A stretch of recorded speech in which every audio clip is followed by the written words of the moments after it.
একটা সময় ছিল যখন বাংলাদেশ ক্রিকেট দল মাঠেই নামতো কতটা কম ব্যবধানে হারা যায় সেটা মাথায় নিয়ে। সম্মানজনক পরাজয়ের সে দিনগুলো ভীষণ হতাশার ছিল ক্রিকেট প্রেমী জাতিটার কাছে।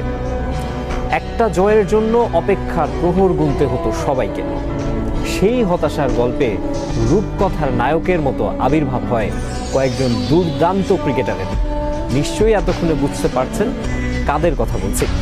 সাকিব আল হাসান, মাশরাফি বিন মুর্তজা, তামিম ইকবাল, মুশফিকুর রহিম এবং মাহমুদুল্লাহ রিয়াদ। এই 5 ক্রিকেটারকে ভক্তরা ভালোবেসে ডাকা শুরু করেন পঞ্চপাণ্ডব বা ফ্যান্টাস্টিক ফাইভ।